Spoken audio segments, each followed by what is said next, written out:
विचारों से सदन को अवगत कराया और माननीय सदन के सभी माननीय सदस्यों ने इस शीतकालीन सत्र के दौरान भी प्रश्नकाल में या अन्य नियमों के अंतर्गत भी अपनी बातों को जो रखा है वह कहीं न कहीं आम जनमानस से जुड़ी हुई वे बातें हैं जो प्रदेश के विकास के लिए बहुत मायने रखती हैं। और इसलिए मैं धन्यवाद दूंगा कि इस पूरे सदन में शीतकालीन सत्र में अनुपूरक बजट के साथ साथ अलग अलग मुद्दों पर माननीय सदस्यों ने भी विचार रखा है। मैं उन सब के प्रति भी हृदय से धन्यवाद देता हूं। मुझे अच्छा लगा माननीय नेता विरोधी दल अत्यंत उम्रदराज हैं, जीवन का एक लंबा अनुभव उनके साथ में है। उनकी सहजता, उनकी सरलता और उनकी उदारता हर एक व्यक्ति को अपनी ओर आकर्षित करता है। इसलिए जब वो कोई बात बोलते हैं तो मुझे लगता है कि इस मान्यता है। उन्होंने बहुत अच्छे सुझाव भी रखे हैं और उनके जो महत्वपूर्ण सुझाव होते हैं सरकार उनको गंभीरता से लेती है, उनको उसी भाव के साथ उन पर कार्रवाई भी आगे बढ़ाती है। और मैं आश्वस्त करता हूं कि जो भी महत्वपूर्ण सुझाव उन्होंने आज यहां पर दिए हैं उन सबको सरकार भी और जो भी अन्य मान्य दलीय नेताओं ने अपनी बातों को रखा है उन सब पर भी हम लोग गंभीरता से कार्रवाई को आगे बढ़ाएंगे।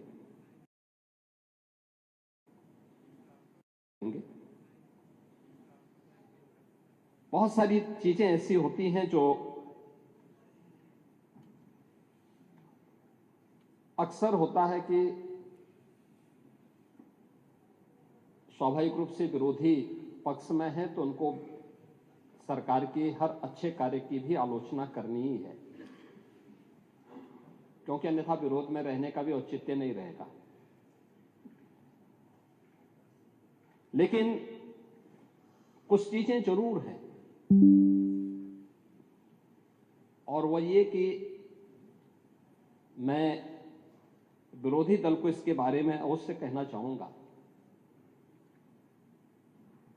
आपने उदारता से हमारे सामने नेता प्रतिपक्ष के रूप में अत्यंत वरिष्ठ सदस्य को और एक बुजुर्ग को जो अपनी सहजता और सरलता के लिए जाने जाते हैं, जिनके प्रति एक सामान्य सम्मान का भाव हम लोगों के मन में होता है, तो हम लोगों को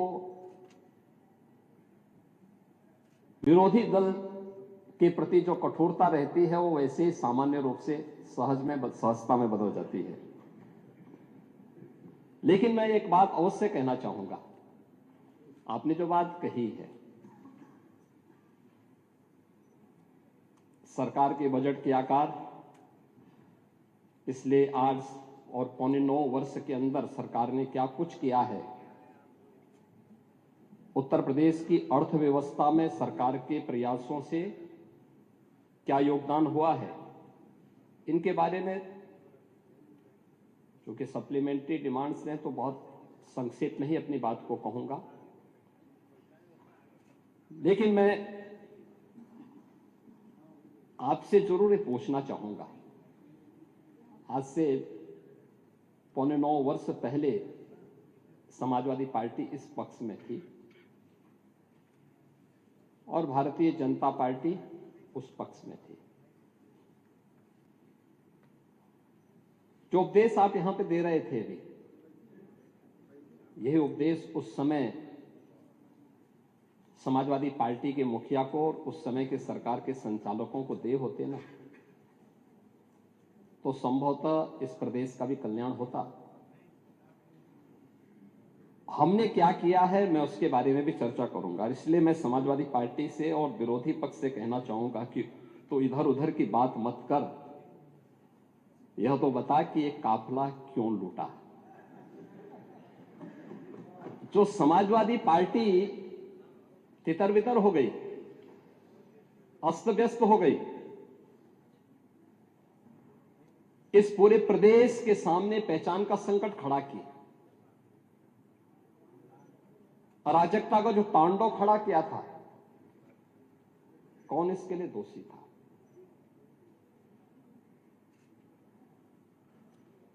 और मैं धन्यवाद दूंगा कि आपने बहुत सारी चीजों को स्वीकार किया कि हां अच्छा हुआ है।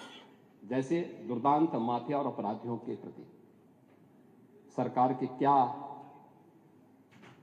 नीति होनी चाहिए, और सरकार ने वह करके भी दिखाया।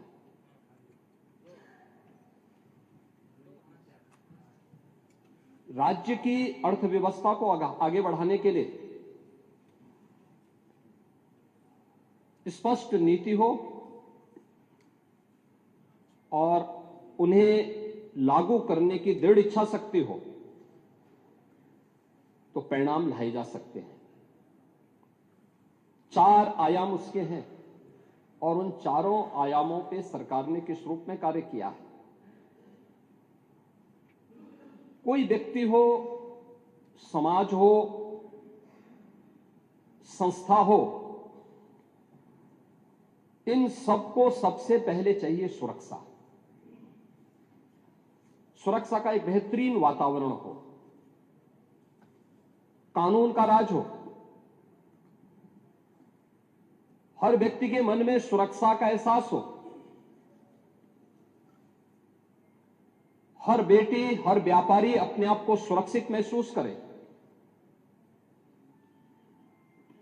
यह किसी भी सरकार की पहली प्राथमिकता होनी चाहिए और किसी भी सरकार की पहली प्राथमिकताओं में उन कार्यक्रमों को लेकर के जब सरकार आगे बढ़ती है तो उसके परिणाम भी हम सबके सामने आते हैं। और मुझे इस बारे में प्रसन्नता है, सुरक्षा का जो माहौल हमने दिया, आपने क्या किया क्या नहीं किया, उत्तर प्रदेश की जनता ने रिजल्ट दिया है। हमने क्या किया है क्या नहीं किया है, उत्तर प्रदेश की जनता रिजल्ट दे रही है, आगे भी देगी। महत्वपूर्ण रिजल्ट है क्या, हमारे बारे में प्रदेश के अंदर और प्रदेश के बाहर धारणा क्या है 2017 के पहले, 2017 के बाद। पांडे जी, आप भी देश और दुनिया के अंदर जाते होंगे। 2017 के पहले उत्तर प्रदेश के बारे में लोगों की धारणा बहुत अच्छी नहीं थी, हमें भी बुरा लगता था, अच्छी नहीं थी। आज इस पक्ष के लोग या उस पक्ष के लोग, कोई भी बाहर जाता होगा, प्रदेश के अंदर भी आप जाते होंगे, अगर राजनीतिक प्रोग्राम में नहीं आप सामान्य कार्यक्रम में जाएंगे तो सामान्य लोगों के मुंह से बात अवश्य आपको दिखती होगी कि हां सुरक्षा का एक माहौल है, बेहतरीन माहौल है, हर व्यक्ति को इस बात का एहसास होता है। देश के अंदर कहीं जाते हैं, लोगों के मन में एक एहसास होता है कि हां यूपी सुरक्षित है, अच्छा है, दंगा नहीं है, अराजकता नहीं है। आपको उदाहरण देना है तो मैं आपको बता सकता हूं न्याय कैसे होता है। आप ही के सामने, आप ही की पार्टी से सदस्य चुनी गई पूजा पाल संभवतः नहीं है,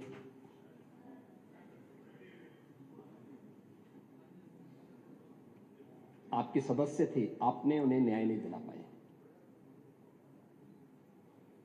नहीं दिला पाए क्योंकि हिम्मत नहीं थी। माफिया के सामने झुकना मजबूरी थी। आप उन गुंडों और माफियाओं के सामने एक गरीब बेटे को न्याय नहीं दे सकते थे। आप बात तो पीडीए की करते हैं, क्या वो पीडीए की पार्ट नहीं थी? और न्याय कैसे होता है ये हमारी सरकार ने तय किया। बेटी उस पक्ष की होगी, इस पक्ष की होगी, उसको न्याय मिलेगा, हर हाल में न्याय मिलेगा। और श्रीमती बिजमा यादव को भी मैंने बुलाया था, मैंने उनको कहा आपको सुरक्षा हम देंगे, आप चिंता की कोई बात नहीं। क्योंकि ये केवल एक सदस्य की बात नहीं, आपके और मेरे समर्थक की बात नहीं, सत्ता पक्ष और विपक्ष के समर्थकों की बात नहीं, प्रदेश की सुरक्षा का मामला है। प्रदेश की बेटी, प्रदेश की बहन और प्रदेश के हर व्यापारी को और हर नागरिक को सुरक्षा की गारंटी मिलनी चाहिए। ये सरकार की प्राथमिकता में है। और दूसरा जो आपने कहा है, कब्जा करने की प्रवृत्ति, मैं आपको इस बात के लिए आश्वस्त करता हूं, कब्जा कोई भी करेगा, किसी भी स्मारक पर, किसी भी पौराणिक स्थल पर, वो कोई भी होगा, उसको छोड़ूंगा तो नहीं। आपके जिले में भी कुछ लोग कब्जा करना चाहते हैं, तो लोग बहुत चिल्लाते हैं। आपने अभी गांधी स्मारक से जुड़े हुए किसी एक मेरठ के स्थल का नाम बताया है, हम इसकी जांच करवाएंगे, पूरी रिपोर्ट लेंगे। और कहां खादी उद्योग का होगा, और आपके जिले में भी गांधी स्मारक से जुड़े हुए एक स्थल पर कब्जा करने की प्रवृत्ति चल रही है। हाँ, देखिए, अवैध अतिक्रमण जो भी करेगा वह तो हटना चाहिए। देखो, एक सरकारी जमीन, सरकारी भूमि गरीब के लिए होनी चाहिए। देखिए, मुझे अफसोस हो रहा था जब यहां पे ग्रामीण अभिलेख से जुड़े हुए एक बिल को प्रस्तुत किया गया, समाजवादी पार्टी ने उसका विरोध किया। देखिए, पहली बार हुआ है, और इस पूरे सदन को प्रधानमंत्री मोदी जी के प्रति आभार व्यक्त करना चाहिए कि आजादी के बाद पहली बार एक गरीब को, जहां पर आबादी की भूमि पर उसका मकान बना है, उसका अभिलेख उसके नाम पर पहली बार हुआ है। और पूरा देश प्रधानमंत्री मोदी जी के प्रति ग्रामीण अभिलेख से संबंधित एक संशोधन विधेयक हम लोग इस सदन में लेके आए थे। मैं सदन के प्रति आभार व्यक्त करूंगा कि सदन ने पास किया, लेकिन समाजवादी पार्टी ने प्रश्न खड़ा किया। यह अभिलेख उन्हीं गरीबों के लिए है कि जहां पर जिस गरीब का आवास होगा, आबादी की लैंड होगी, तो उस गरीब की परिवार की महिला सदस्य के नाम पे वो दर्ज होगा और उसका मालिकाना अधिकार उसको मिलेगा, उसके नाम पे वो बैंक से जाके कर्ज भी ले सकती है। लेकिन अगर उस आबादी की लैंड पर या किसी सरकारी लैंड पर कोई माफिया कब्जा करके जबरदस्ती उसको मॉल बना करके या कोई वसूली का अड्डा बना करके उसके माध्यम से अनैतिक और अवैध गतिविधियों का संचालन करके कोई छांगुर जैसा व्यक्ति वहां पे अनैतिक गतिविधियों का संचालन करेगा, तो उस पर बुलडोजर भी चलेगा, उसको भी कोई रोक नहीं सकता। और इसलिए सुरक्षा का यह वातावरण हर व्यक्ति के लिए आवश्यक है, और उस सुरक्षा का वातावरण ने परसेप्शन बदला है यूपी का। पूरे यूपी की सुरक्षा के इस वातावरण पर आज हर व्यक्ति कह सकता है कि आज यूपी में इन्वेस्टमेंट आ रहा है। मैं उस पर भी चर्चा करूंगा।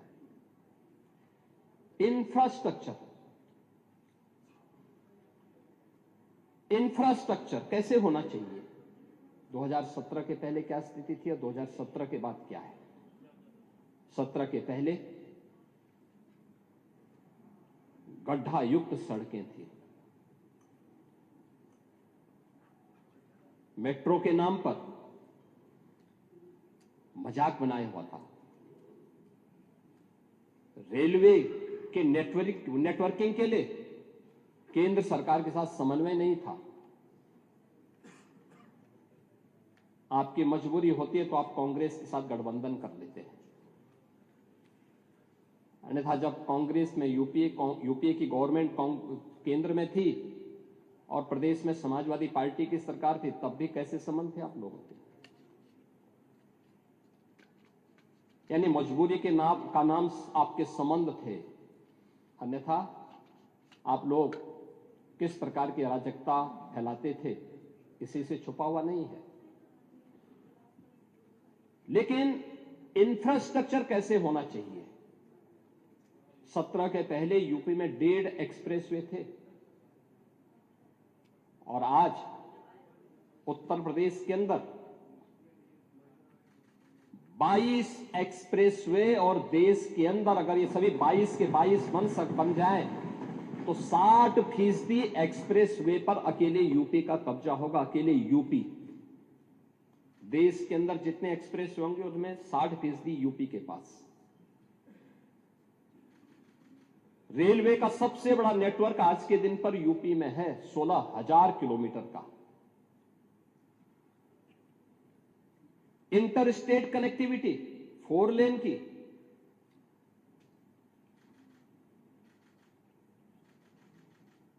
मेट्रो सिटी यूपी, देश के अंदर सबसे अधिक मेट्रो यूपी के अंदर,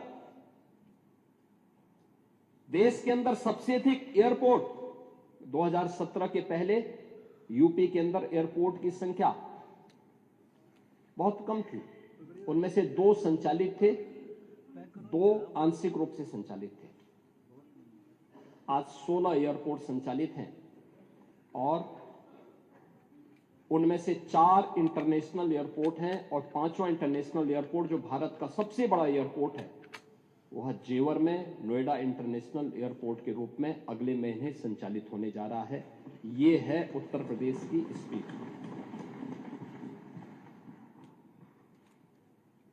देश की पहली रैपिड रेल आज यूपी के अंदर चल रही है। देश का पहला वाटरवे यूपी के अंदर संचालित हो चुका है। ये प्रयागराज से हल्दिया के बीच में, वाराणसी हल्दिया के बीच में संचालित है। इसे प्रयागराज तक और फिर बलिया से अयोध्या तक इसको एक्सटेंड करने का एक कार्यक्रम चल रहा है।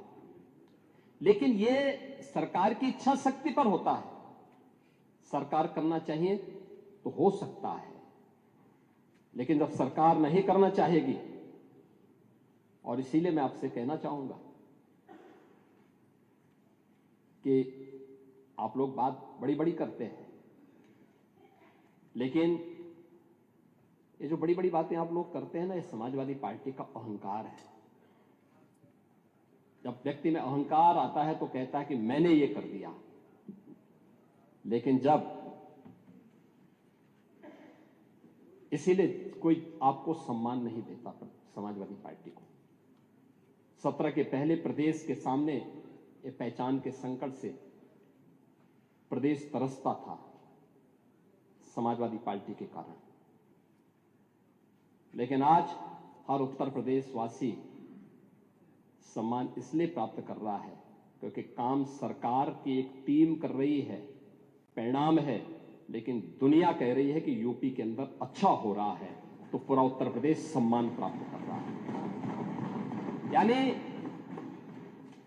अहंकार तब आता है जब कहते हैं कि साहब हमने ये कर दिया, लेकिन सम्मान तब पाते हैं जब दुनिया कहती है कि आपने अच्छा कर लिया। और आज दुनिया कह रही है कि यूपी ने अच्छा किया है, अच्छा कर रही है, हर एक मामले में अच्छा कर रही है। लेकिन इंफ्रास्ट्रक्चर के मामले में भी ये अच्छा यूपी के अंदर है।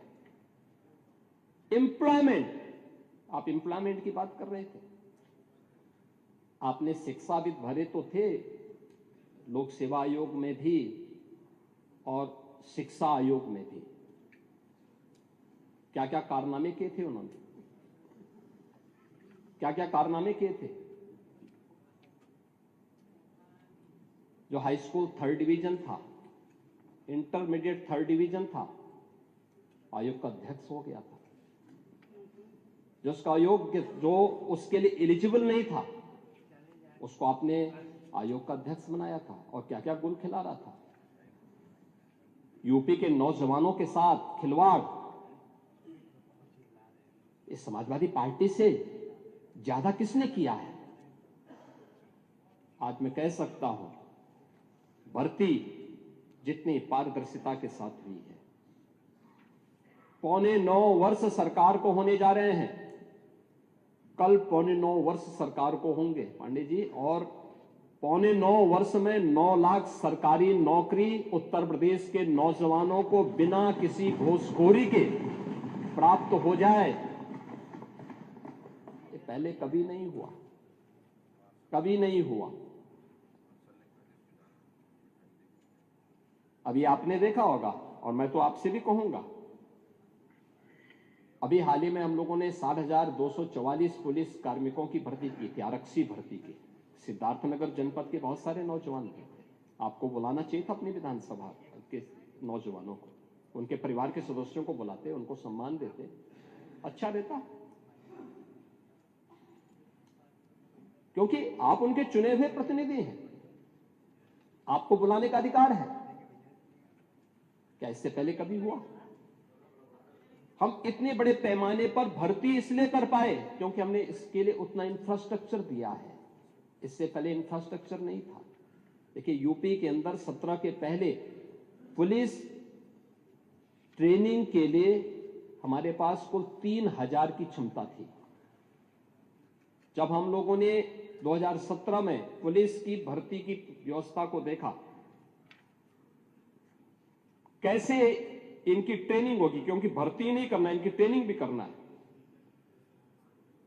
वर्दीधारी फोर्स के लिए महत्वपूर्ण होता है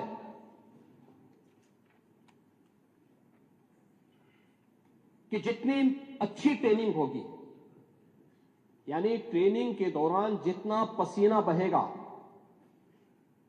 उतना ही सेवा के दौरान खून नहीं बहेगा। ये किसी भी यूनिफॉर्मधारी फोर्स के लिए महत्वपूर्ण होता है। इसमें ट्रेनिंग में आपने ट्रेनिंग की पीरियड को कम कर दिया था,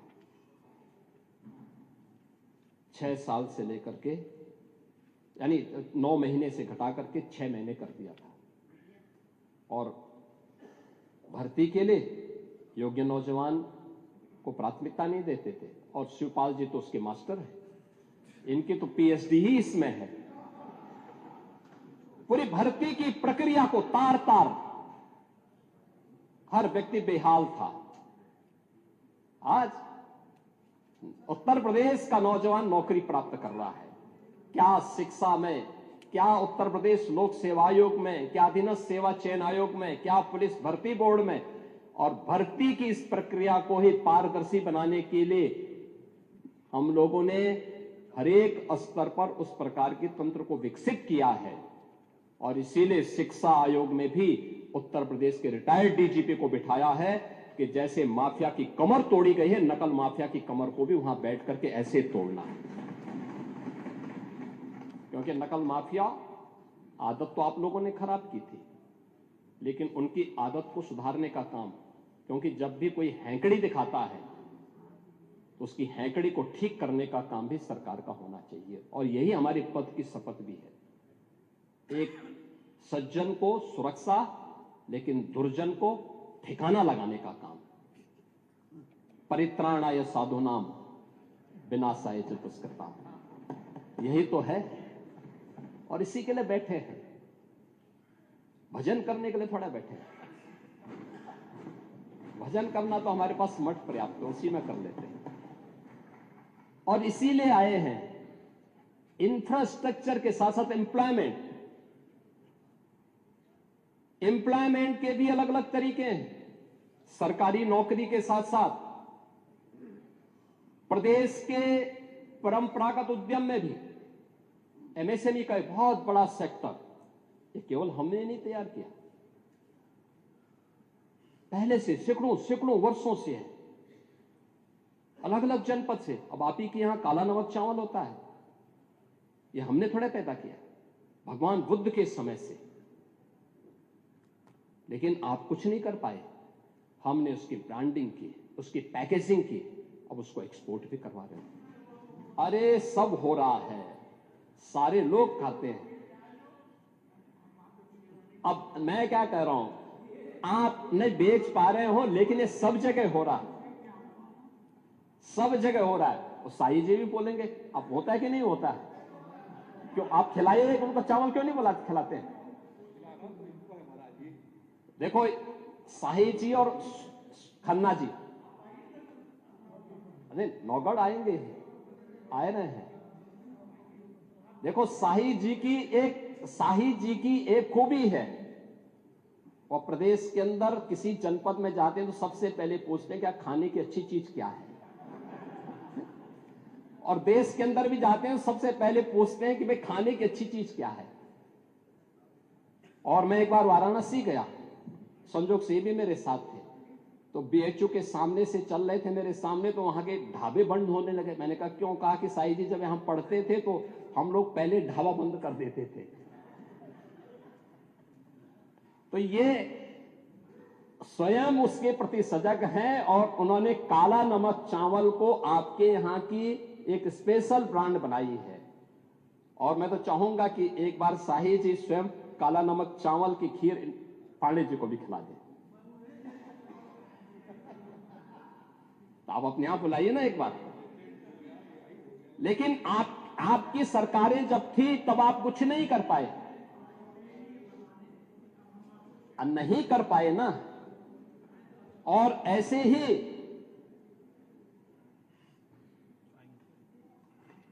ही खन्ना जी हैं।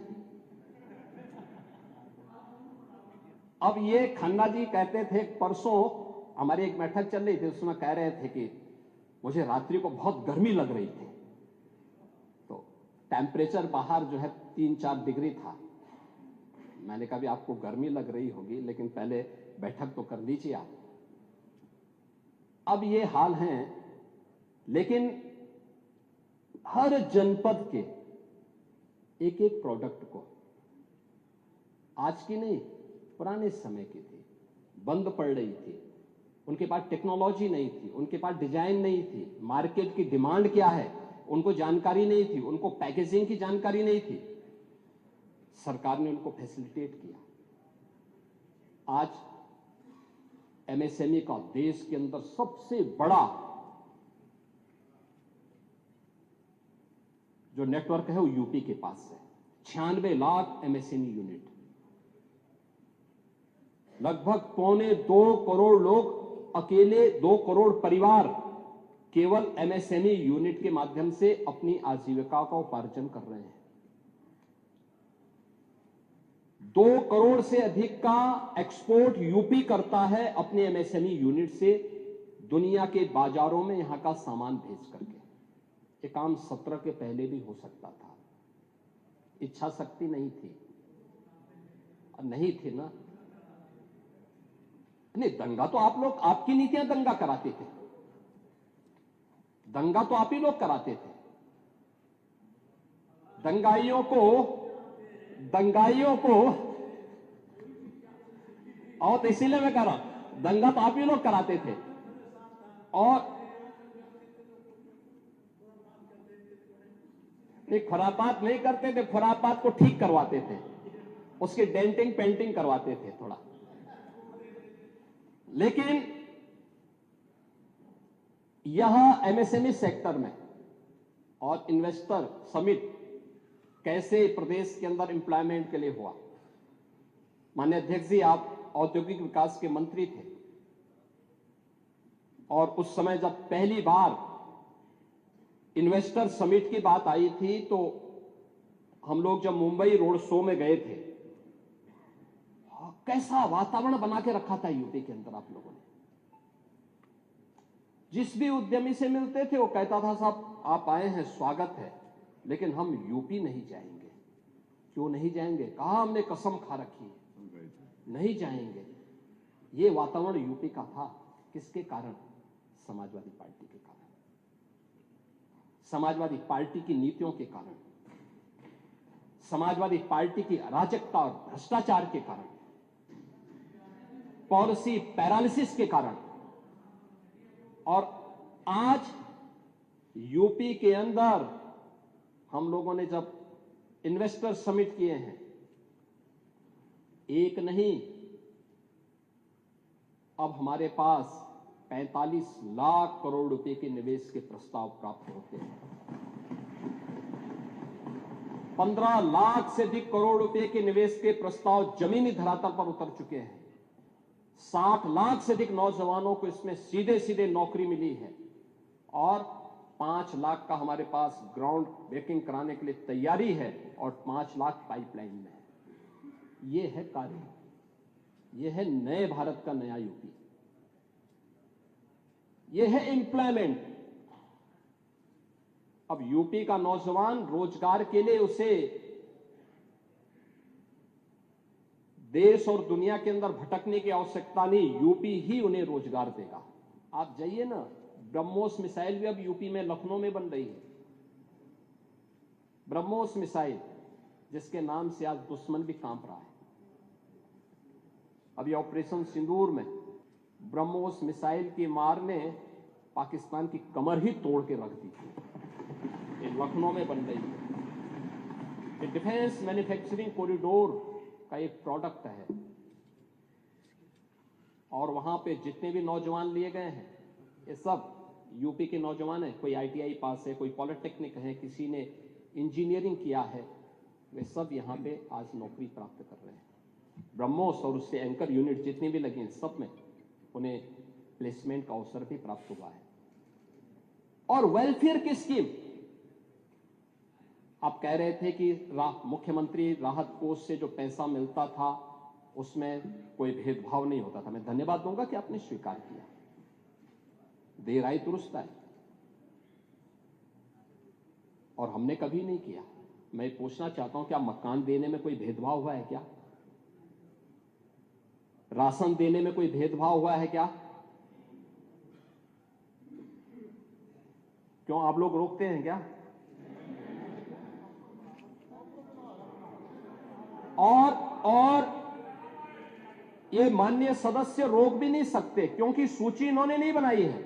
2011-12 में जो सेक्स सूची बनी है उसके साथ साथ हम लोगों ने उन गरीबों को भी, जिसको आपने भेदभाव का शिकार बनाया था, उनका नाम भी जोड़ करके और फिर ये वेलफेयर स्कीम का लाभ हम दे रहे हैं।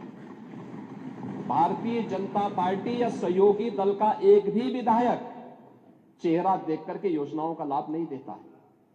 रसोई गैस का कनेक्शन हो, राशन हो, आयुष्मान का कार्ड हो।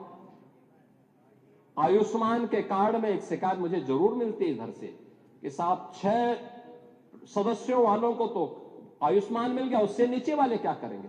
तो मैंने कहा आप भी 6 वाले बनिए। और सब ज्यादा खन्ना जी बोलते हैं।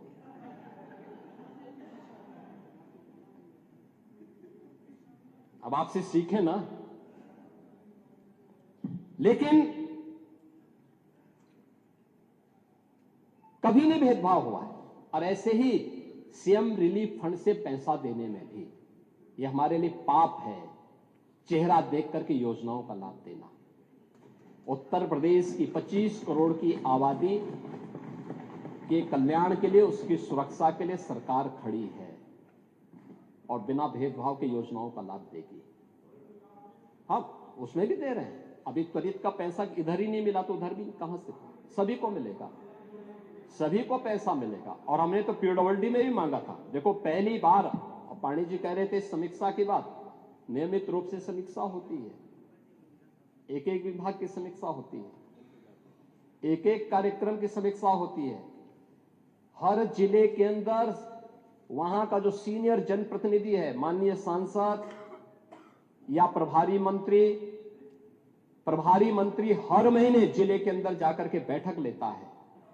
सीनियर जो मेंबर ऑफ पार्लियामेंट है वहां पर दिशा कमेटी के माध्यम से उन योजनाओं को कैसे इंप्लीमेंट करना है इसकी भी समीक्षा होती है। उनकी रिपोर्ट शासन में आती है, फिर उसको विभागीय स्तर पर आगे क्रियान्वयन किस रूप में होना है इसके बारे में भी कार्रवाई आगे बढ़ती है। पीडब्ल्यूडी की बैठक की पूरी कार्य योजना मैंने स्वयं अगस्त और सितंबर में माननीय विधायकों के साथ बैठक करके उस कार्य योजना को आगे बढ़ाने के लिए किया और उसी के अनुरूप हर एक विधानसभा क्षेत्र में सड़क के लिए, पुल के लिए और जो उसके अलग अलग मद हैं, मानते हैं जितनी डिमांड थी उसके अनुरूप पैसा नहीं जा पाया होगा, फेज वाइज जाएगा। लेकिन कोई भी 403 विधानसभा में कोई विधानसभा नहीं बचेगी जहां विकास का पैसा जिससे वंचित रह जाए हर जगह जाएगा, अवश्य जाएगा, और इसमें कोई भेदभाव किसी भी सदस्य के साथ नहीं है। हां, सीएम रिलीफ फंड में हम लोगों ने एक नया संशोधन जरूर किया है कि जिनके पास पहले से आयुष्मान कार्ड है वे आयुष्मान कार्ड का पहले उपयोग करें। पैसा कम पड़ जाता है, जिलाधिकारी रिपोर्ट लगा के दे और उस पे हम सीएम रिलीफ फंड से पैसा देंगे। दूसरा, कुछ हॉस्पिटल से हमें कुछ हॉस्पिटल्स की ऐसी शिकायत हमें मिली थी कि इनके द्वारा गलत बिलिंग की जा रही है, उसमें हमें कार्रवाई करनी पड़ी थी। इन सब पे कार्रवाई हुई है, अन्यथा पैसे में कोई रोक टोक नहीं है। और उसमें जो भी सदस्य लिखता हो, इस पक्ष का हो, उस पक्ष का हो, उस पक्ष का हो, किसी भी पक्ष का हो, सबको पैसा मिला है, आगे भी पैसा मिलेगा, कोई इसमें संदेह नहीं होना चाहिए, क्योंकि एक गरीब के प्रति सरकार की संवेदना है। हर गरीब के प्रति सरकार उसी मजबूती के साथ खड़ी है। इस सरकार की वेलफेयर स्कीम का लाभ भी इसी प्रकार से बिना भेदभाव के प्राप्त हुआ है। और इसीलिए जब अनुपूरक बजट को देने की बात आई, जब कोई नया मद है, कोई नई चीज हम प्रारंभ करने जा रहे हैं, उसके लिए जब बजट की आवश्यकता पड़ती है और हमारे रूटीन बजट का वो पार्ट नहीं है, तो सरकार को इस प्रकार के निर्णय लेने पड़ते हैं। और सरकार ने उन्हीं चीजों पर कार्य आगे बढ़ाया है। और इसी में हमारा जो मूल बजट था, जिसे हमने फरवरी में प्रस्तुत किया था, वह था 8,08,736 करोड़ 6 लाख रुपए का। अब उसको 88,000 पड़ रहे थे, वो 8 लाख था, 8 करोड़ था। और हमने जो अपना अनुपूरक बजट प्रस्तुत किया है, वह किया है 24,496 करोड़ 98 लाख का। ये हमने किया है, जिसमें जो धनराशि उन मदों के लिए जिसमें रूटीन बजट के लिए धनराशि नहीं थी, उसमें एक्सप्रेसवे के लिए, ऊर्जा के लिए, स्वास्थ्य से संबंधित जिन मदों के पे धन नहीं था उनके लिए, निवेश, नगरीय सुविधाओं के लिए, तकनीकी शिक्षा और महिला सशक्तिकरण के लिए जो धनराशि की आवश्यकता थी, उस पर हम लोग इस बजट को हम लोगों ने इसमें प्रस्तुत किया है। इसको लेकर तो ये पूरा बजट हमारा अब बनकर के तैयार हो जाएगा। यह 8 करोड़ 33 लाख 233,233 करोड़ 4 लाख रुपए का यह हमारा टोटल बजट हो जाएगा वर्ष 25-26 का। मैंने आपसे इसी बात को कहा था कि हमें रिजल्ट पे ध्यान देना होगा। रिजल्ट क्या है? एक रिजल्ट तो मैंने बताया परसेप्शन के बारे में। ये 4 क्षेत्रों में जो कार्य किए गए, समान रूप से कार्य हुए हैं, उसके परिणाम आपके सामने हैं। और परिणाम क्या है? परिणाम ये है, उत्तर प्रदेश की अर्थव्यवस्था। आज जो हर व्यक्ति यूपी के अंदर निवेश करने की इच्छुक है, यूपी के बारे में अच्छी धारणा बनाए हुआ है, इसके पीछे उत्तर प्रदेश के अंदर हुए उन कार्यों की और डबल इंजन की सरकार की डबल स्पीड को अब वह यूपी के अंदर देख रहा है। परिणाम क्या है? आपने पॉलिसी पैरालिसिस के कारण यूपी को बीमारू राज्य बना दिया था। यूपी जैसा राज्य बीमार हो गया था, पहचान के संकट का मोहताज हो गया था। आज पॉलिसी पैरालिसिस नहीं है। आज हमारे पास 33 सेक्टोरल पॉलिसीज है, पिक एंड चूज नहीं है। इसमें आप आइए, निवेश करिए। सरकार के ये नियम है, सरकार इसके अनुरूप आपको ये सुविधा देगी। परिणाम है, यूपी के अंदर निवेश आ रहा है। यूपी देश के अंदर एक ड्रीम डेस्टिनेशन बना है इन्वेस्टमेंट का। इसके परिणाम स्वरूप बीमारू राज्य से उभर करके पिछले 5 वर्ष में यूपी अब रेवेन्यू सरप्लस स्टेट के रूप में अपने आप को स्थापित किया है। और जितना यूपी प्रोग्रेस किया है,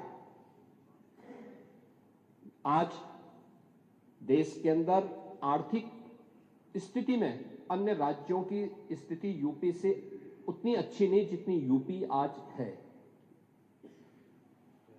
ये प्रयास से होता है, शुद्ध नियत से होता है, स्पष्ट नीतियों से होता है। उन नीतियों को जमीनी धरातल पर उतारने की इच्छा शक्ति से होता है और उन कारणों से आज सरकार ने इन चीजों को आगे बढ़ाया है। आज हमें इस बात पर प्रसन्नता होती है कि हमारी सरकार ने उत्तर प्रदेश के पर लगे हुए बीमारू के कलंक से हमने इसको यूपी को मुक्त किया है। आज यूपी बीमारू राज्य नहीं है। गत 5 वर्ष से रेवेन्यू सरप्लस स्टेट के रूप में आज यूपी मजबूती के साथ, दमदारी के साथ आगे बढ़ रहा है और डबल इंजन की, डबल स्पीड की सरकार भी पॉलिसी पैरालिसिस का शिकार नहीं है। हमारे पास अलग अलग सेक्टर की पॉलिसीज हैं। कोई भी निवेशक आएगा, उसके लिए लैंड बैंक है, पॉलिसी के दायरे में आकर के निवेश कर रहा है और सरकार ने उसको यहां पे एक गुड गवर्नेंस का एक माहौल भी दिया है, बेहतरीन सुरक्षा का माहौल दिया है। आज कोई गुंडा किसी इंडस्ट्रीज को फोन नहीं कर सकता, किसी व्यापारी से गुंडा टैक्स नहीं ले सकता, नहीं कर सकता है। अगर करेगा तो उसको ही मालूम है कि इसके परिणाम क्या होंगे। कोई जानबूझ करके उलझेगा तो उसको ही मालूम है कि जानबूझ के उलझने का मतलब अब वह स्थिति नहीं है कि जब पुलिस आगे आगे दौड़ती थी और गुंडे उसको पीछे से दौड़ाते थे। अब वह यूपी नहीं है। अब ये वो यूपी है जो हर प्रदेशवासी को सुरक्षा की गारंटी तो देता है, लेकिन हर गुंडे को इसके लिए चेतावनी भी देता है कि सुधर जाओ, नहीं तो यमराज के यहां जाने के रास्ते भी खुले हुए हैं और यमराज का बुलावा आ जाएगा।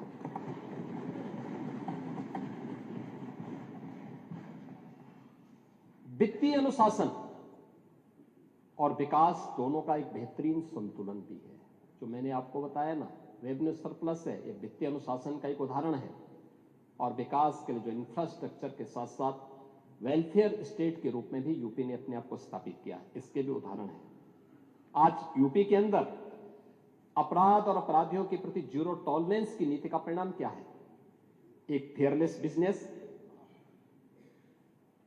Ease of doing business, trust in doing business, यानी ये आज यूपी की पहचान बनी है, जिसका परिणाम है एक ड्रीम डेस्टिनेशन के रूप में हर एक इन्वेस्टर का एक बेहतरीन गंतव्य यूपी बना है। और मैंने आपको बताया है कि यूपी के अंदर हर एक स्तर पर हम लोगों ने उत्तर प्रदेश को आगे बढ़ाया है। यूपी जैसे राज्य को जब ये देश आजाद हुआ था, तब देश की अर्थव्यवस्था में यूपी का शेयर 14% था और कांग्रेस और बाद में समाजवादी पार्टी, इन्होंने यूपी को इतना पीछे किया कि जब हम लोग आए थे यूपी का शेयर देश की अर्थव्यवस्था में मात्र 8% से भी कम रह गया था, 8% से कम। और आज फिर हम कह सकते हैं यूपी ने पिछले 8.5 पौने 9 वर्ष के अंदर जो प्रयास किए हैं, आज देश के अंदर अर्थव्यवस्था में यूपी फिर से 9.5 से 10% के अपने शेयर के साथ तेजी के साथ आगे बढ़ा है। यूपी आज देश की नंबर 2 की अर्थव्यवस्था के रूप में अपने आप को स्थापित किया है और इस दौरान हमने यूपी की जीएसडीपी को, यूपी की अर्थव्यवस्था को 2012 से 16 के बीच में जितनी थी उसकी तुलना में लगभग 3 गुना बढ़ाने में 12,88,000 करोड़ रुपए की इकोनॉमी थी, आज यह 35 से 36 लाख करोड़ रुपए की इकोनॉमी यूपी की बनने जा रही है। पर कैपिटा इनकम यूपी की 43,000 से बढ़कर के 1,20,000 हो रही है। ये आज नया यूपी है। सीडी रेशो, यानी जितना पैसा यूपी का नागरिक यूपी के बैंकों में जमा करता था उतना पैसा यहां खर्च नहीं हो पाता था। यहां के लोगों को उसको कर्ज के रूप में या निवेश के रूप में और पैसा नहीं मिलता था। मुश्किल से 4400 पैसा जमा करता था तो 44 पैसा उसको मिलता था, शेष नहीं मिलता था। और आज मुझे प्रसन्नता है 62 से 65% पैसा यूपी के अंदर लग रहा है। इसको 70% तक पहुंचाने के एक बड़े लक्ष्य को लेकर के आज सरकार आगे बढ़ी है। और अब मैं कह सकता, ये चीजें तब हुई हैं जब सरकार ने सुरक्षा का वातावरण दिया, अच्छा इंफ्रास्ट्रक्चर दिया। और ये चीजें तब हुई जब पिछले 8 पौने 9 वर्ष में कोई नया टैक्स नहीं लगाया। खन्ना जी अपनी फाइल लेके हमेशा बैठे रहते हैं कि वैट की दर थोड़ा बढ़ा दी जाए। मैं कहता हूं थोड़ा रुक जाइए, थोड़ा रुक जाइए। तो उसी में खन्ना जी कहते हैं ठीक है रुकना है। तो शाहजहांपुर का एक प्रस्ताव भी था, तो शाहजहांपुर के एक नए प्रस्ताव को स्वीकृत करा लेते हैं उसी में। लेकिन आप सोचिए ना, डीजल पेट्रोल पे इतना बड़ा राज्य, डीजल पेट्रोल सबसे सस्ता यूपी के अंदर, देश के अंदर है सबसे सस्ता, यूपी दे रहा है। पिछले 8 पौने 9 वर्ष के अंदर कोई किसी भी प्रकार का टैक्स हम लोगों ने नहीं लगाया। जीएसटी रिफॉर्म हुए थे, पब्लिक को लाभ मिला, लेकिन हमने कोई नया टैक्स नहीं लगाया। यानी सरकार ने सब क्या किया? हां, हमने लीकेजेस रोके, कर चोरी को रोका, योजनाओं में जो लूट थी उसको रोका। आप इंफ्रास्ट्रक्चर की बात करते हैं, बड़े बड़े दावे करते हैं, जेपीएनआईसी, गोमती रिवर फ्रंट, क्या सच्चाई है आपके जेपीएनआईसी की? पौने 200 करोड़ रुपए का प्रोजेक्ट, 860 करोड़ रुपए खर्च हो गया और तब भी अधूरा है। पौने 200 करोड़ का प्रोजेक्ट, 860 करोड़ खर्च हो गया और तब भी अधूरा। यह है इनकी सच्चाई। गोमती रिवर फ्रंट, 167 करोड़ का प्रोजेक्ट, 1400 करोड़ खर्च हो गए और तब भी अधूरा।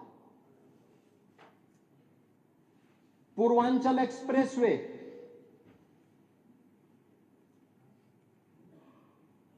ईश्वर की बड़ी कृपा हुई कि तब तक आपकी सरकार जा चुकी थी और हमने फिर से उसका मूल्यांकन करवाया। इन्होंने 15,200 करोड़ रुपए के उसका केवल सिविल वर्क के लिए उसको तय किया था और उससे 10 मीटर चौड़ा, 1 किलोमीटर लंबा इन्होंने 340 किलोमीटर तय किया था। हमने थोड़ा सा उसके अलाइनमेंट को अलग से लेकर के 341 किलोमीटर लंबा बनाया, 120 मीटर चौड़ा किया और उसे जिसे 15,200 करोड़ रुपए में बना रहे थे, हम लोगों ने 11,800 करोड़ रुपए में वही एक्सप्रेसवे बना के दिखाया।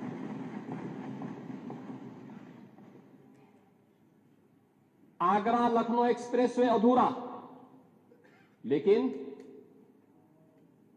एक परिवार के लोगों ने अलाइनमेंट तय करने के पहले जमीनें खरीद ली थी। ये मजाक है देश के साथ में, प्रदेश के जनवासियों के साथ में। आपकी योजनाएं भ्रष्टाचार की भेंट इसलिए चलती थी क्योंकि नीयत साफ नहीं थी। नौजवान इसलिए नाराज था क्योंकि उसे मालूम था कि सूची तो पहले से ही आ जाती है, महाभारत के सारे रिश्ते निकल जाते थे, सूची पहले से निकल जाती थी। नौजवान ठगा का ठगा रह जाता था, उसको कुछ भी नहीं मिलता था। अन्नदाता किसान परेशान, योजनाओं का लाभ तो नहीं मिलता था। क्या होता था? उसके ट्यूबवेल की मोटर ही चोरी हो जाती थी।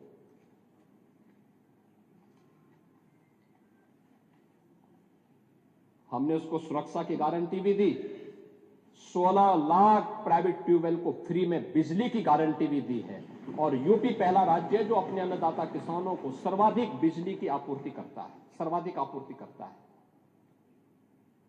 हमारे पश्चिम के किसान आए थे, हमारे आरएलडी के सभी माननीय सदस्य हैं, बालियान जी हैं, ये सभी हमारे माननीय विधायकगण हैं। पश्चिमी यूपी से हमारे जितने भी विधायकगण, ये लोग अक्सर आते थे मेरे पास, कहते थे कि साहब गन्ना किसानों का कुछ हो जाए। हमने कहा चिंता मत करिए, यूपी 400 रुपया गन्ना मूल्य का भुगतान कर रहा है किसानों को और एक सप्ताह के अंदर गन्ना मूल्य का भुगतान। यानी कोई मान सकता है यूपी जैसे राज्य में अब तक यानी हमने 2,92,000 करोड़ रुपए से अधिक का गन्ना मूल्य का भुगतान गन्ना किसानों को, अकेले गन्ना किसानों को किया है, अकेले गन्ना किसानों को यूपी ने। यह है यूपी की नई प्रोग्रेस। करने की इच्छा शक्ति होनी चाहिए और सरकार ने यह काम जो भी किया है अपनी पारदर्शी व्यवस्था के माध्यम से किया है। आपके समय में थानों में भय पलता रहा, अपराधी और माफिया आपके खास रहे। यह बात आपकी सरकार के समय की कानून व्यवस्था से चरितार्थ होती रही है, लेकिन आज प्रदेश के अंदर कोई वो नहीं। देखो बहुत स्थिति आपके समय में था कि वो यानी जाति के नाम पे बांटो, भाषा और क्षेत्र के नाम पे लड़ाओ, तुष्टीकरण को बढ़ाओ, अराजकता और वैमनस्यता पैदा करो। यही तो कर रहे थे। दंगे, जंगल राज, माफिया राज, वन डिस्ट्रिक्ट वन माफिया, गुंडा टैक्स, अवैध वसूली। अभी तो मैंने शुरुआत की, ये तो अभी शुरुआत है। सत्ता के संरक्षण में पैरेलल नहीं, 11 वर्ष नहीं, अभी तो आपको जो है 2047 तक इंतजार करना होगा। अभी 2000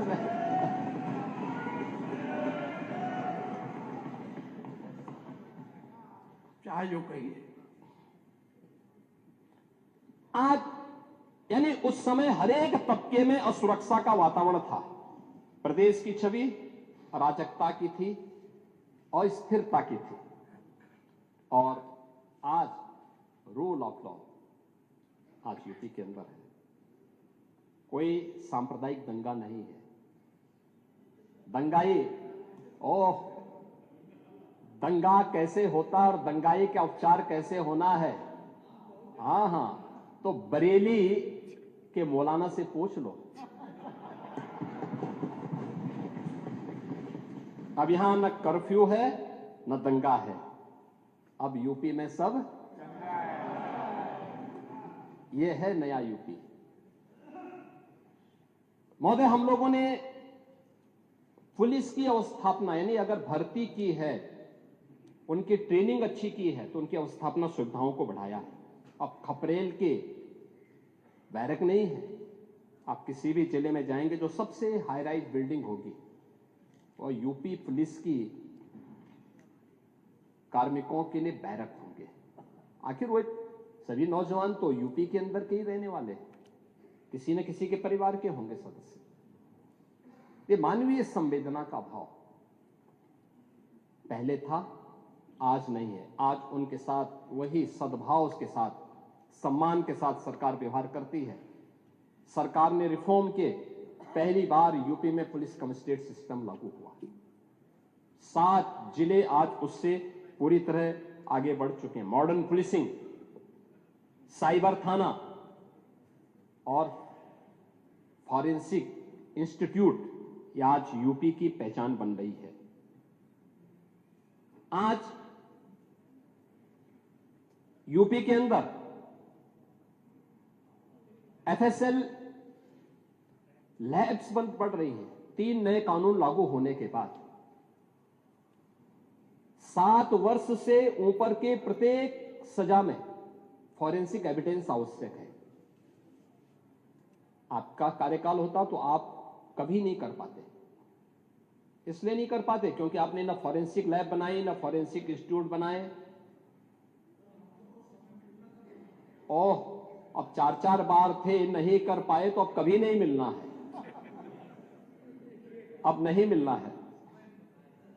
चलिए, ईश्वर करें आप स्वस्थ रहें ये सब देखने के लिए, आप स्वस्थ रहें देखने के लिए कि फिर से सपा को उधर बैठना पड़ेगा, और सपा को बैठना ही नहीं पड़ेगा, उस लायक भी रहती है कि मुख्य प्रतिपक्षी दल बना रहता है कि नहीं रहता है, ये इसमें मुझे संदेह लगता है।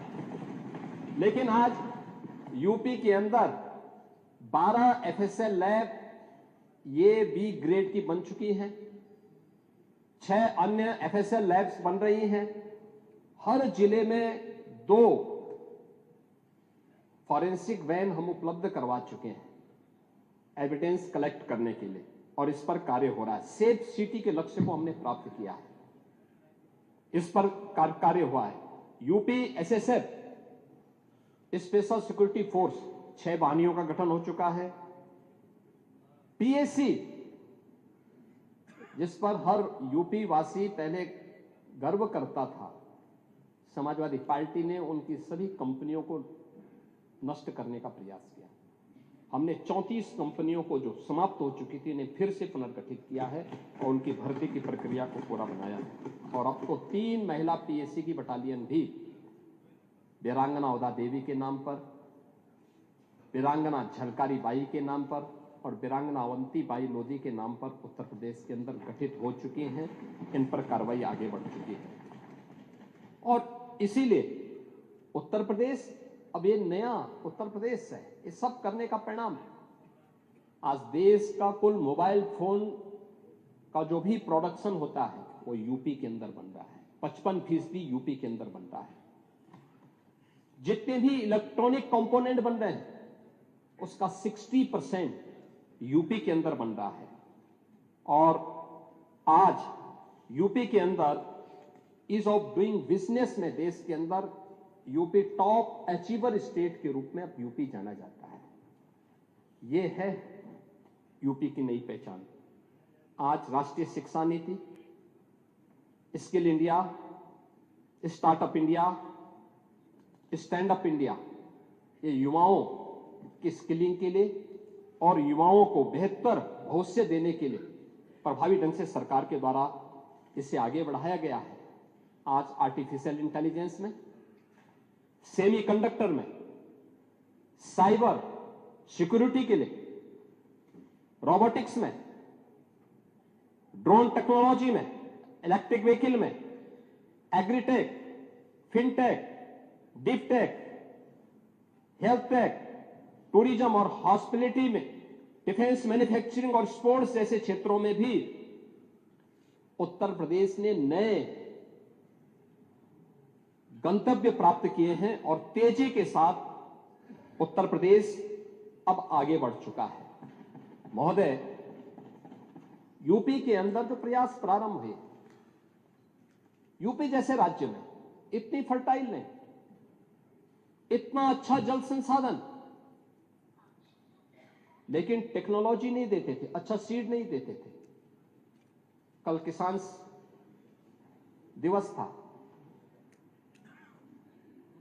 किसानों के मसीहा चौधरी चरण सिंह जी के 123वीं जयंती के अवसर पर एक कार्यक्रम विधान भवन के सामने भी हुआ था और मैं समझता था कि नेता प्रतिपक्ष और हमारे विरोधी दल के भी सदस्य उसमें भाग लेंगे, क्योंकि चौधरी साहब तो प्रदेश के नेता थे, देश के नेता थे।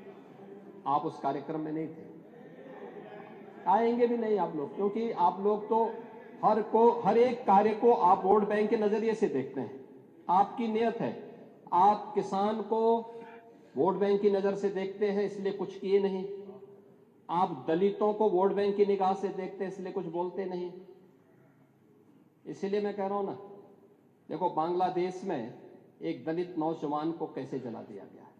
आप लोग गाजा पट्टी में होने वाले किसी भी उस पर आंसू बहाते हैं, लेकिन आपकी जबान से एक शब्द नहीं निकल रहा है, क्योंकि एक दलित नौजवान मारा गया बांग्लादेश में और उस नौजवान के मरने पर आपकी जबानें सिल चुकी हैं, क्योंकि आप उसको केवल वोट बैंक के रूप में इस्तेमाल करते हैं।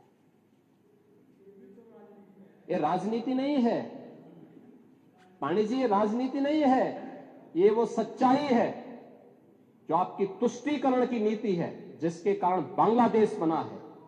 अगर बांग्लादेश पाकिस्तान नहीं बना होता, इस तरीके से हिंदू नहीं जलाया होता, और जलाता तो फिर उसकी क्या दुर्गति होती या वह भी जानता। ये सुरक्षा की गारंटी, वहां मारे जा रहे हैं हिंदू, आप लोग नहीं बोलेंगे। एक कैंडल मार्च निकाल के चलते हैं गांजा के मुद्दे को लेकर के, लेकिन पाकिस्तान और बांग्लादेश में हिंदू मारा जाता है तो आपके मुंह बंद हो जाते हैं, क्योंकि मरने वाला हिंदू है, दलित है, आप बोलेंगे नहीं। और यही सच्चाई है। निंदा प्रस्ताव पारित होना चाहिए, और यह प्रस्ताव नेता विरोधी दल की तरफ से आना चाहिए। इस घटना की हम भर्त्सना करते हैं और बांग्लादेश सरकार को इस बात की चेतावनी देता हूं, और इसीलिए हम कह रहे हैं, नोट करना, ये चीजें होनी चाहिए, और हमारा भी प्रयास होना चाहिए। जब बांग्लादेशी को यहां से निकालेंगे और रोहिंग्या को यहां से बाहर का रास्ता दिखाएंगे तो उनके समर्थन में मत आना, क्योंकि उनमें से बहुत सारे लोगों के वोट आपने बनवाए हैं, उनके बहुत सारे लोगों के लिए आधार भी बनवाने का पाप किया है आप लोगों ने। इसलिए इन चीजों को ध्यान में रखना, और एक एक चीज की स्क्रीनिंग होगी, बहुत प्रभावी कार्रवाई करेंगे। हमारे ही देश में रह करके हमारे लोगों के खिलाफ अपराध, और वहां पे निर्दोष हिंदुओं पर अत्याचार करोगे, निर्दोष सिखों पे अत्याचार करोगे, ये स्वीकार्य नहीं हो सकता है। और यही आप करते हैं कि किसानों के बारे में भी आपका आचरण यही है। कल देखे शाही जी ने चौधरी चरण सिंह सीड पार्क का भी जमीन आवंटन का काम प्रारंभ कर दिया। अच्छा, किसान को अच्छा बीज मिले, अच्छी तकनीक मिले, कम लागत में ज्यादा उत्पादन। आपके समय में क्या होता था? लागत ज्यादा थी, उत्पादन कम था, बाजार नहीं था, किसान तबाह था, परेशान था, बिचौलियों के द्वारा लाभ ले लिया जाता था। आज किसान सुरक्षित है, किसान को योजनाओं का लाभ मिल रहा है।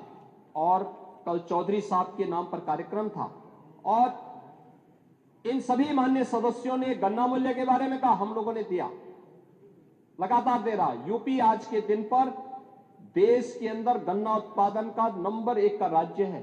आपके समय में चीनी मिलें बिकती थी, बंद होती थी, वर्षों का गन्ना मूल्य बकाया रहता था, किसान तरसता था। अब यह स्थिति नहीं है। अब अन्नदाता किसान हमारे लिए वोट नहीं, वह सम्मान का पात्र है। आज उसको नए तकनीक के साथ आच्छादित किया जा रहा है। 22 लाख हेक्टेयर से अधिक भूमि को सिंचाई की सुविधा दी गई है। आप स्वीकार करें ना करें, लेकिन उस सच्चाई को जमीन पर देखेंगे तो ये चीजें आपको देखने को मिलेगी। और परिणाम क्या है? परिणाम है जो आपने 8% किसान विकास की दर रखी थी, कृषि विकास की दर, अभी बढ़कर के 18% पहुंच चुकी है यूपी की कृषि विकास दर। एमएसपी के साथ ही डीबीटी के माध्यम से भुगतान करने में आज उत्तर प्रदेश देश के अंदर नंबर 1 स्थान पर है। आज यूपी उसका परिणाम है कि देश के अंदर कृषि योग्य भूमि का केवल 11% हिस्सा रखता है, लेकिन उत्पादन, अच्छा बीज, समय पे बीज, अच्छी तकनीक, और बहुत सारी जगह 3-3 फसल अब किसान ले रहा। परिणाम है 21% देश का कुल खाद्यान्न अकेले यूपी आज पैदा कर रहा है। यूपी का अन्नदाता किसान पैदा कर रहा है। और प्रधानमंत्री जी ने प्रधानमंत्री किसान सम्मान निधि का लाभ भी यूपी के किसानों को दिया है, और अब तक 94,668 करोड़ 58 लाख रुपए सीधे डीबीटी के माध्यम से एक अन्नदाता किसान के खाते में पहुंचा है। इसमें तो किसी को संदेह नहीं होगा, इसमें भी चेहरा नहीं देखा गया। किसान किसान है, आपके लिए वो भेदभाव का शिकार हो सकता है। सकता है, हमारे लिए नहीं। हमारे लिए किसान किसान है। और गन्ना उत्पादन के बारे में जो कह रहा था, 55% गन्ना का उत्पादन देश के अंदर यूपी कर रहा है। यूपी के अंदर इथेनॉल उत्पादन में जो केवल 41 करोड़ लीटर था, आज 182 करोड़ लीटर इथेनॉल का उत्पादन अकेले यूपी कर रहा है। यूपी के अन्नदाता किसानों के माध्यम से हो रहा है।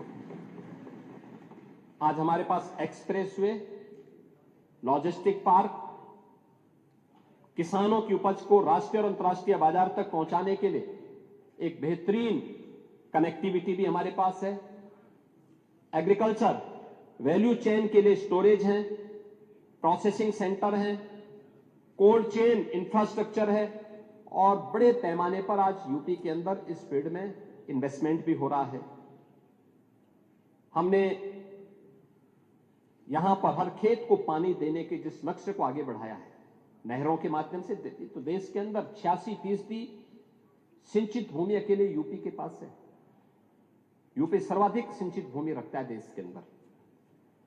नहरों का, पाइपलाइन का, माइक्रो इरिगेशन का और तमाम बड़ी परियोजनाओं के साथ ही पीएम कुसुम योजना के माध्यम से भी 94,000 अन्नदाता किसानों को सोलर पैनल उपलब्ध करवाए गए हैं। और मैंने पहले कहा, किसानों को फ्री में बिजली, 16 लाख के बिल माफ करके सरकार उसके लिए पैसा उपलब्ध करवाती है। किसान आज उन्नत बीजों, प्राकृतिक खेती, ड्रोन, जलवायु और के अनुकूल आधुनिक तकनीक, इन सभी के माध्यम से आज खुशहाली से उत्तर प्रदेश के कृषि विकास दर को बढ़ाने की दिशा में तेजी के साथ आगे बढ़ चुका है। और यह एक बड़ी दिशा में अच्छा कार्य हमारे अन्नदाता किसानों के द्वारा किया जा रहा है। महोदय, अन्य क्षेत्रों में भी उत्तर प्रदेश ने काफी बड़ा काम किया है। यानी गाय का दूध पीते हैं ये लोग भी, लेकिन गाय को दूध पीने के बाद छोड़ देते हैं। अब आपके वैसे भी आदत खराब है, कोई बूढ़ा हो जाता उसको छोड़ देते, निकाल देते हैं। लेकिन हमारी सरकार ने तो हर एक का हम ध्यान रखते हैं। 16 लाख से अधिक गोवंश के लिए गो संरक्षण स्थल बना करके सरकार कार्य कर रही है। और 1500 रुपये एक गाय का अन्नदाता किसान अगर पालता है अपने घर में, तो उसका वेरिफिकेशन करने के बाद भुगतान सरकार कर रही है। परिणाम है, दुग्ध उत्पादन में अग्रणी राज्य है। स्मार्ट खेती, मिलेट्स यानी श्री अन्न की खेती के विस्तार में भी उत्तर प्रदेश ने देश के अंदर अग्रणी स्थान बनाया है। और संजय निषाद हैं, इन्होंने पांडे जी को कभी बुलाओ अपने यहां मछली खाने के लिए। मत्स्य उत्पादन में भी उन्होंने दुगनी हैं। पांडे जी मछली खाएंगे? रहे हैं ना? नहीं, मैं छीन के नहीं। आपके यहां आते कि नहीं आते हैं? हैं? अच्छा, आपके वोट बैंक को भड़काते हैं। भड़काते नहीं होंगे, खिलाते होंगे। खिलाइए लेकिन पिलाइए मत।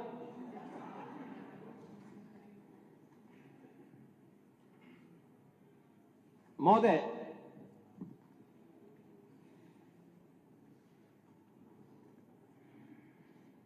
ऊर्जा के बारे में आज नेता विरोधी दल ने इसके बारे में चर्चा नहीं की और संभवतः वह, खैर अच्छा है, उनको बिजली मिल रही है उनको इससे, क्योंकि गांव में बिजली पहले मिलती नहीं। अच्छा, आप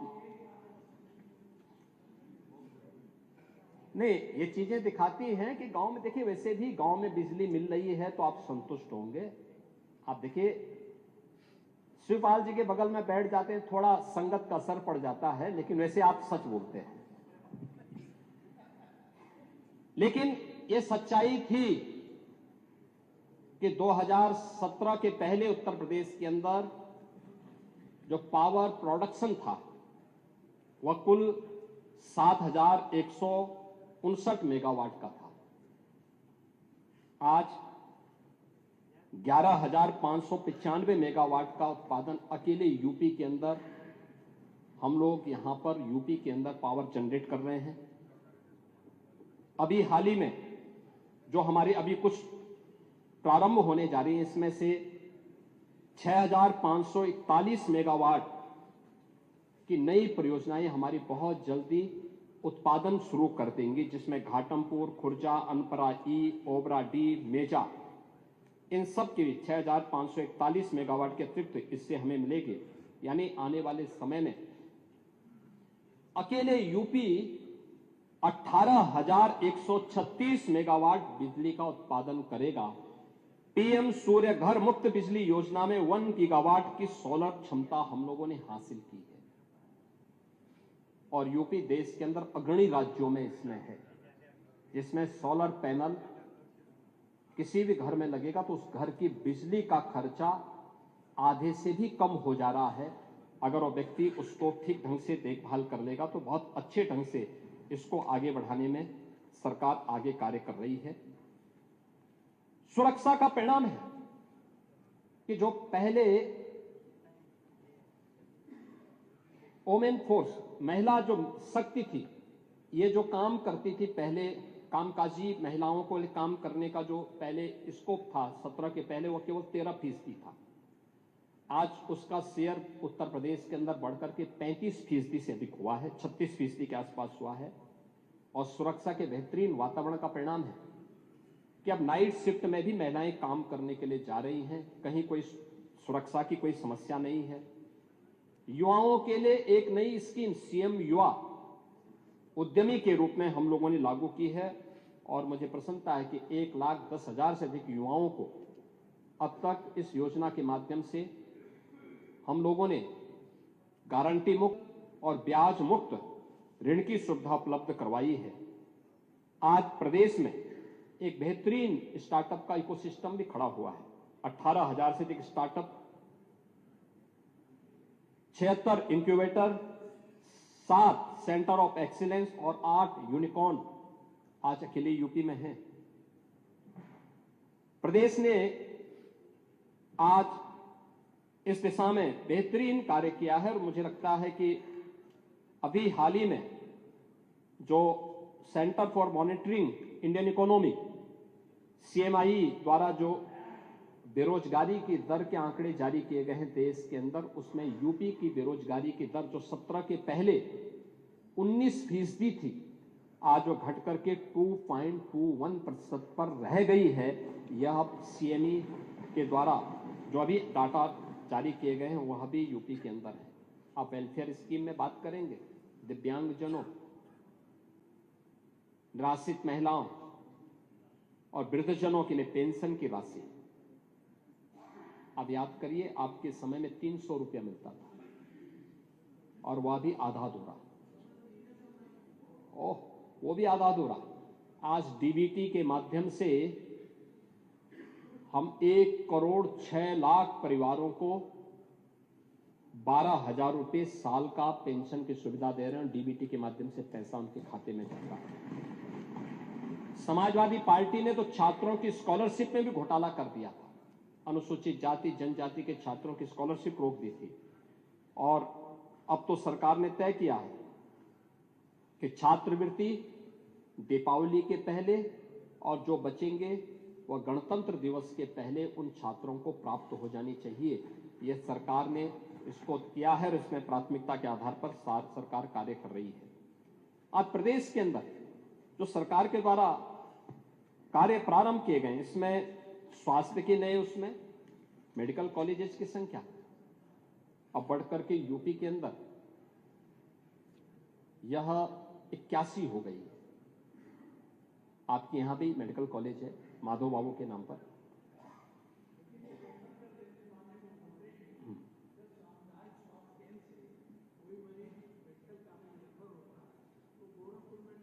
रेफर करते हैं गोरखपुर बजाय आपके आईएम जो एम बना है, एम में न आप रेफर करके फिर लखनऊ रेफर, तो एक मरीज घर से निकलकर बस्ती, वहाँ गोरखपुर फिर यहाँ आता है, तो ये हम लोगों ने तो आप बंद कर, आपने कहा भी था कि रेफर हर एक मेडिकल कॉलेज को हिदायत दी है कि रिफर करने की आदत की बजाय वे वहीं पे उपचार की व्यवस्था करें और उस पर वे कार्य कर रहे हैं।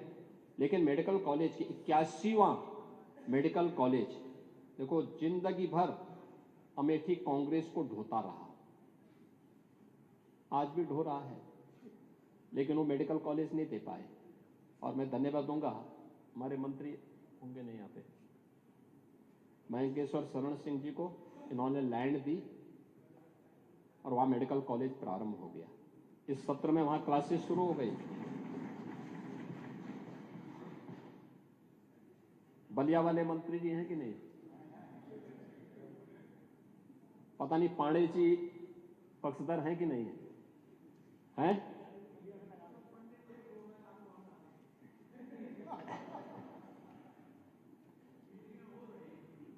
आपको धन्यवाद, आपको बहुत बहुत धन्यवाद। आप तो है ना हमारे साथ में, हाँ तो आप हैं तो फिर क्या है? आप दया शंकर सिंह के यहां मेडिकल कॉलेज खोलने के पक्षधर हैं कि नहीं हैं? लेकिन अपने समय में नहीं कर पाए, पैसा नहीं था।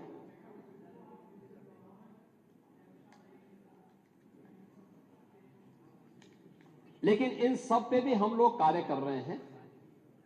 वहां के लिए, मेडिकल कॉलेज के लिए हमने जमीन के प्रस्ताव को जल्दी मांगा है, सरकार ने पैसे की व्यवस्था की है। बलिया में भी मेडिकल कॉलेज हम लोग बनाने जा रहे हैं। इसके साथ ही प्रदेश के अंदर मैं धन्यवाद दूंगा एक अन्य बात के लिए, और वह कि पिछले सत्र में 13-14 अगस्त को इस माननीय सदन ने विकसित भारत, विकसित उत्तर प्रदेश के मुद्दे पर यहां चर्चा की थी। बहुत रोचक चर्चा हुई थी, रात्रि भर चर्चा चली थी। इस चर्चा के बाद हम लोगों ने 300 प्रदेश भर के इंटेलेक्चुअल के साथ हम बैठे थे। फिर उन्हें हमें अलग अलग संस्थानों में हमने इसी मुद्दे पर चर्चा करने के लिए भेजा था। वे लोग अलग अलग संस्थाओं में गए थे। इसके बाद एक पोर्टल विकसित किया गया। हम लोगों ने इसी मुद्दे पर प्रदेश के लोगों से राय मांगी थी, और मुझे प्रसन्नता है कि अब तक उत्तर प्रदेश से 98 लाख लोगों ने हमें अपने सुझाव भेजे हैं विकसित उत्तर प्रदेश के बारे में। उनका विजन क्या है, कैसे हम इस लक्ष्य को प्राप्त कर सकते हैं, और 2047 में जो प्रधानमंत्री जी का विजन है विकसित भारत का, उस समय विकसित उत्तर प्रदेश कैसे बनेगा, इस मुद्दे पर वह विचार भी हमारे सामने आए हैं। और उन सब को लेकर के समय IIT कानपुर के साथ मिलकर के इस सेक्टर में हम लोग कार्य कर रहे हैं। महोदय, मुझे केवल एक बात आपसे कहनी थी, वह ये कि सरकार की इच्छा शक्ति बहुत साफ है। जो पहले दिन था वही आज भी है, और सरकार उसी दिशा में आगे कार्य भी कर रही है। और मैं इसीलिए कहूंगा कि सप्लीमेंट्री डिमांड्स में हम लोगों ने प्रदेश की आवश्यकता के लिए, जहां आवश्यकता पड़ रही है वहां पे धनराशि, और सरकार अब ये नहीं देती है कि टोकन मनी के रूप में दे। क्योंकि मैं जब सत्र में आया था, मैं देखता था समाजवादी पार्टी ने तमाम सड़कों को सैंक्शन किया था, लेकिन पैसा कितना दिया था? पता लगा कि 25 करोड़ की सड़क है, पैसा दिया था 1 लाख। अब मुझे बताइए, 25 करोड़ की सड़क में 1 लाख से काम चलेगा? नहीं चल सकता है। ऐसे ही हम लोगों ने नहीं किया। आप लोग जो करते थे वो हम नहीं करते।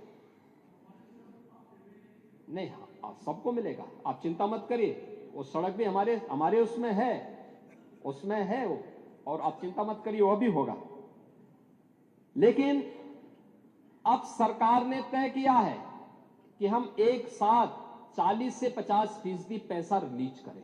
जो डिमांड होती है 40 से 50% पैसा एक बार रिलीज करें, और 75% काम पूरा होने के बाद तुरंत डिमांड भेजें, जिससे नया पैसा वहां पे रिलीज किया जा सके। और इसीलिए काम की एक गति, कार्य योजना बनाने में समय लगता है, लेकिन जब कार्य योजना और उसके सभी प्रकार के DPR की सभी औपचारिकताएं पूर्ण हो जाती हैं, तो उसके बाद उसको रिलीज करने में अब अगले 3 महीने का समय जो बच गया है, इसमें उसी गति को आगे बढ़ाने का। और मैं कह सकता हूं कि 24, 25 और 25, 26 की जो स्पीड है, इसमें निरंतरता आपको आगे बढ़ती हुई दिखाए, आपको इसमें एक नई गति देखने को मिलेगी। मैं केवल इस पूरे माननीय सदन से इस बात को कह सकता हूं, और खास तौर पर नेता विरोधी दल और विरोधी पक्ष से जुड़े हुए लोगों से, कि आप अनावश्यक नकारात्मकता मत लेके आइए।